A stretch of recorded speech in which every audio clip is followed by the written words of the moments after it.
अब हम बात कर रहे हैं कि एनटीएससी, जैसे कि आपको मैंने फर्स्ट वीडियो में एनटीएससी के बारे में बताया, क्या है, कैसे है, क्या चीज़ें पूछी जाती हैं, ठीक है, क्या है एग्जाम के बारे में सारे डिटेल्स आपको बताई। अब मैं बात करता हूं कि अब ठीक है एग्जाम तो है, लेकिन what should be your preparation strategy, how will you target, ठीक है। अगर तो हम स्ट्रेटजी हमारी ऐसी होनी चाहिए कि इस एग्जाम को क्वालिफाई कर ले, ठीक है। अगर हो गया तो अच्छी बात है, नहीं हुआ तो मतलब अफसोस करने की जरूरत नहीं है। नेक्स्ट टारगेट हमारा क्या होना चाहिए, और मतलब कहते हैं इस प्रिपरेशन में हमें सीखने को मिलना चाहिए कि हम एनटीएससी को अगर टारगेट करते हैं तो अगर ये क्वालिफाई हो जाता है तो बहुत वेल एंड गुड, लेकिन नहीं होता है तो फिर हमारा नेक्स्ट मूव क्या होगा, ठीक है। उसी प्रिपरेशन को हम आगे कैसे यूज कर सकते हैं और उससे हम कैसे आगे बेनिफिट हो सकते हैं, और क्या प्रिपरेशन स्ट्रेटजी होनी चाहिए उसको ध्यान में रखते हुए बात करते हैं। मेनली ये वीडियो मैं उन स्टूडेंट्स के लिए बना रहा हूँ जो क्लास 10th के बाद साइंस लेना चाहते हैं, ठीक है, और उनके लिए थोड़ा सा फोकस्ड है क्योंकि एनटीएससी में ऑलमोस्ट आपको ये जो पोर्शन है 100 क्वेश्चंस का सेट, उसमें 60 क्वेश्चन साइंस से है, मतलब फिजिक्स, केमिस्ट्री, मैथ्स, बायो से, राइट। तो हम उसकी तरह बात करेंगे और कैसे किसी चैप्टर को पढ़ें अभी से ही, ताकि जो जिस क्लास में है, मीन्स बात कर रहा हूँ मैं 8th क्लास से ऑलमोस्ट, कि हमें इस प्रिपरेशन में मैक्सिमम से मैक्सिमम हेल्प मिल सके और विदाउट एनी बर्डन हम इसको क्रैक कर सकें। देखिए एज सच एनसीईआरटी ने जो गाइडलाइंस दिए हैं, एनटीएससी लिखता है there is no as such syllabus for NTSC, कोई सिलेबस नहीं है, ठीक है। लेकिन जो जनरल देखा गया है, चूंकि 10th क्लास में एग्जाम होता है, तो जो 9th और 10th की कंप्लीट मैथ्स साइंस इसमें पूछी जाती है, सोशल साइंस भी होता है ऑलमोस्ट, ठीक है। तो मैं यहाँ मेनली साइंस को फोकस कर रहा हूँ कंप्लीट। अब मैं बात करता हूँ स्पेशली 9th क्लास से। 9th क्लास वो क्लास है जहाँ से चीज़ें बदलनी शुरू हो जाती है। 9th क्लास वो क्लास है जहाँ से बच्चा आकर हल्का सा अलाइनमेंट हो जाता है कि हाँ यार मुझे जो मैथ अच्छा लग रहा है और मुझे बायो अच्छा लग रहा है, क्योंकि 9th क्लास का सिलेबस ही कुछ इस तरह है। जो हमारा इंडियन एजुकेशन सिस्टम है उसमें कुछ ऐसा है कि जो भी ऑड क्लास है, जैसे 7th और 9th और 11th, इनके सिलेबस मैच करते हैं, और जो इवन क्लास है जैसे कि 8th है, 10th है, 12th है, उनके सिलेबस मैच करते हैं, राइट। तो अब जो इस एग्जाम का जो पैटर्न है उसमें हम कैसे उस चीज को प्रिपेयर करें कि हम इजीली क्रैक कर सकते हैं। तो कहानी शुरू होती है मेनली 9th क्लास से। अगर कोई बच्चा 8th तक अगर उसको पता नहीं है, अगर 9th से भी थोड़ी सी सिंसियरिटी शो करता है, तो वो इजीली सारे एंट्रेंसेस क्वालिफाई कर सकता है।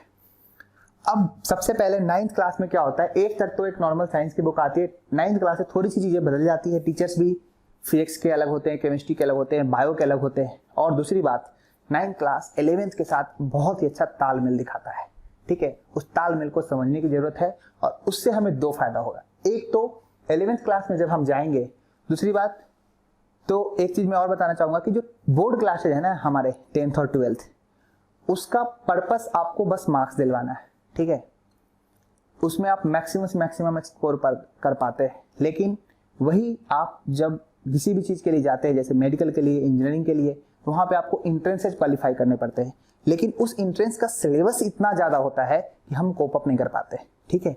वही बोर्ड क्लास का एक 95% से ऊपर लाया हुआ बच्चा वो नीट निकाल सकता है 12th में। इसकी प्रोबेबिलिटी बहुत ही कम होती है क्योंकि उसका 11th बिल्कुल छूटा हुआ होता है। हाँ, मैं एक्सेप्शंस की बात नहीं कर रहा हूँ जो 11th में सिंसियर थे और उसकी बात, लेकिन जनरल बात कर रहा हूँ। जनरल बच्चे जो 95% तक स्कोर करते हैं 12th में, जो 11th जो पढ़ते भी नहीं है वो 95% तक स्कोर कर सकते हैं इजीली 12th क्लास में, बिना 11th को पढ़े। मतलब पढ़ने का मतलब उस तरह से प्रॉपर एक्सरसाइज करना, सेट करना, नीट के और आईटी के क्वेश्चंस लगाना, इस तरह की बात मैं नहीं कर रहा हूँ। जनरल बता रहा हूँ, जो नॉर्मल स्कूल में सिंसियर नहीं हुए, नॉर्मली निकाल दिए, ठीक है। तो इस चीज को हम समझते हैं कि कैसे हम कहाँ लैग कर जाते हैं जिसमें हम इस एग्जाम में क्रैक नहीं कर पाते हैं, ठीक है।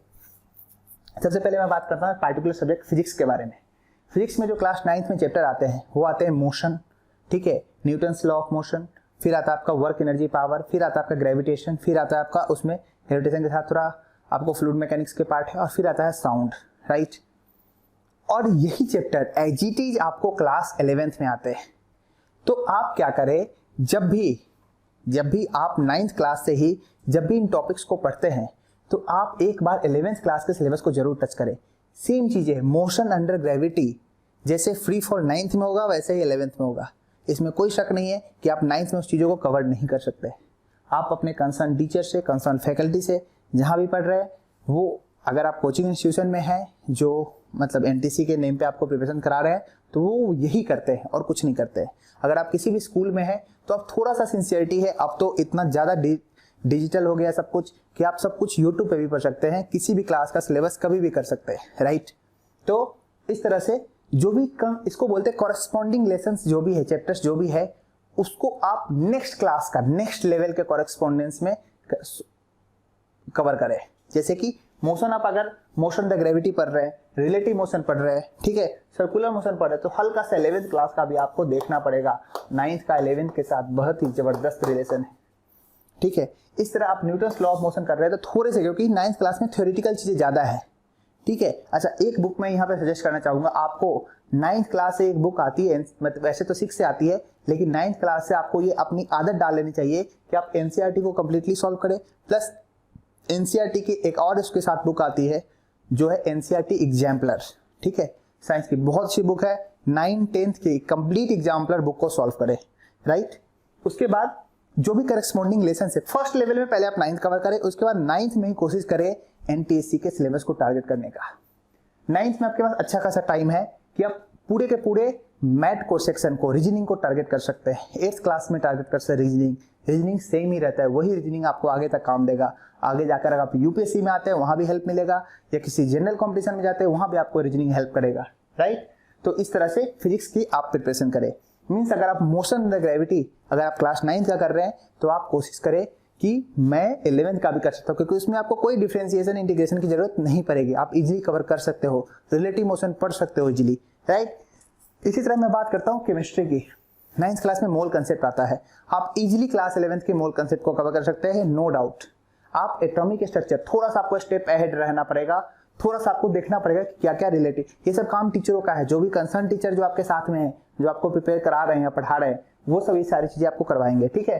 फिर है बायोलॉजी। बात करूं मैं बायोलॉजी के, बायोलॉजी का ऑलरेडी दोनों से ज्यादा वेटेज है, भले ही एक क्वेश्चन का हो, लेकिन ज्यादा है तो है, ठीक है।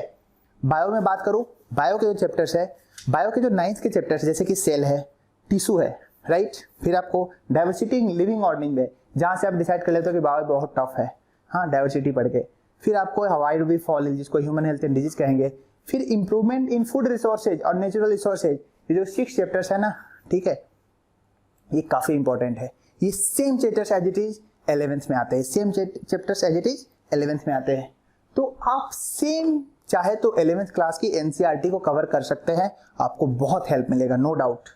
केमिस्ट्री में भी इसी तरह जो 10th का सिलेबस है, जैसे मैं बात करूं लाइट की, तो लाइट जब आप 10th का पढ़े तो आप जरूर क्लास 12th की लाइट को जरूर पढ़े, हाँ, सारी चीजें नहीं, लेकिन हाँ, बहुत सारे लेंस वाले क्वेश्चन है, मिरर वाले क्वेश्चन है, जो कि अच्छे लेवल के आते हैं, कि एनटीएससी कभी सिंपल क्वेश्चन आपसे नहीं पूछेगा, थोड़ा सा अपर लेवल, क्योंकि उसको पूरे इंडिया में 2000 बच्चे ही चाहिए, भीड़ इकट्ठा नहीं करनी उसे, जो आपसे पूछ लेगा कि हाँ मिरर फॉर्मूला निकाल के दिखाओ, और एक दे दिया, दूसरा दे दिया, तीसरा वैल्यू पूछ लिया, ऐसा एनटीएससी नहीं करेगा, राइट। तो you have to create difference, right. फिर जैसे कि आप कार्बन से कंपाउंड पढ़ते हो, तो आप क्लास 10th में ही उसको, या पीरियडिक टेबल को, या आपका एसिड बेस एंड सॉल्ट है, इन सारे चैप्टर्स को आप क्लास 10th में ही थोड़ा सा आप 11th के पोर्शन को टच कर सकते हो। आप क्लास 10th में ही नोमेनक्लेचर सीख सकते हो पूरी 11th की, आप क्लास 10th में ही पूरी आइसोमेरिज पढ़ सकते हो, आप क्लास 10th में ही एल्केन एल्कीन अल्काइन के बारे में पढ़ सकते हो, आप क्लास 10th में ही पूरी बेसिक्स जान सकते हो क्लास 11th की ऑर्गेनिक केमिस्ट्री की, राइट।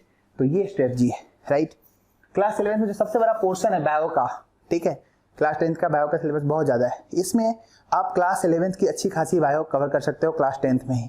आपको पूरा ह्यूमन फिजियोलॉजी क्लास 10th में डाला गया है, आप क्लास 10th में ही क्लास 11th की ह्यूमन फिजियोलॉजी को काफी अच्छे से कवर कर सकते हो। 7 चैप्टर्स आते हैं एनसीईआरटी में, चैप्टर नंबर 16 से चैप्टर नंबर 22 तक क्लास 11th के एनसीईआरटी, और बहुत जगह उसको एनसीईआरटी लेवल पे क्लास 10th में ही कवर कराया दिया जाता है, ठीक है। जो एनटीएससी स्कॉलर्स होते हैं ना, वो कहीं आसमान से नहीं टपके होते, वो बस आपसे एक कदम वो आगे सोचते हैं कि ये चैप्टर जो है वो कहाँ से आ रहा है, कहाँ से अटैक हो रहा है।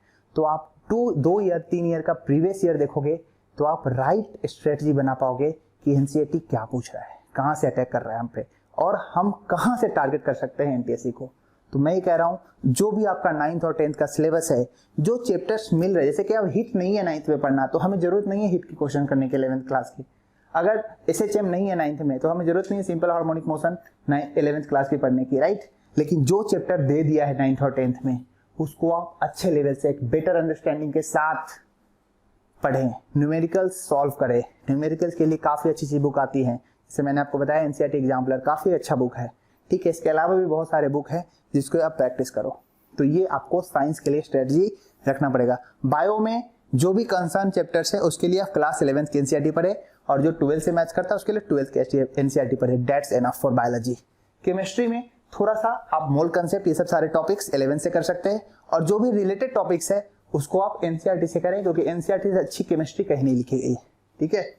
फिजिक्स में इसमें आपको टीचर की हेल्प लेनी पड़ेगी, क्योंकि आपको NCERT पढ़ने में 11th 12th की थोड़ी सी परेशानी आएगी, राइट। तो इसमें आपको टीचर से हेल्प लेनी पड़ेगी। लेकिन हाँ, अगर आप 9th से इस तरह से फायदा करते हैं, अगर NTSC निकला तो निकला, अच्छी बात है, नहीं निकला तो जब आप 11th में जाओगे तो आप नॉर्मल बच्चों से बहुत हटके होगे, आप ऑलरेडी क्राउड से बहुत अलग होगे, आपके बेसिक्स बहुत क्लियर होंगे, आपको चीजें इजीली ग्रैस्प होगी, क्योंकि आपके लिए वो 2 बार हो रहा होगा। प्लस इसी समय, जिस समय नवंबर में NTSC होता है, उसी समय क्लास 11th में एक और एग्जाम होता है जिसका भी सिलेबस पूरा क्लास 10th होता है, प्लस 11th का जो पोर्शन हो गया होता है, ऑलमोस्ट 11th भी होता है पूरा। उस एग्जाम का नाम है KBQI। आप उस एग्जाम को इजीली क्रैक कर पाएंगे, बिलीव मी कि सेम सिलेबस होता है, उसमें भी मैथ्स भी आते हैं, बस सोशल साइंस आपका हट जाता है तो आपके लिए और फेवरेबल हो जाता है जो साइंस के स्टूडेंट है, क्योंकि उसमें फिजिक्स आ रहा है, उसमें केमिस्ट्री आ रहा है, उसमें मैथ्स आ रहा है और उसमें बायो आ रहा है। प्लस वो भी एग्जाम आपको फेलोशिप देता है, वो भी एग्जाम आपको IISc बेंगलोर जैसे इंस्टीट्यूट में एडमिशन दिलाता है और वो भी इंडिया का काफी प्रेस्टिजियस एग्जाम है, राइट।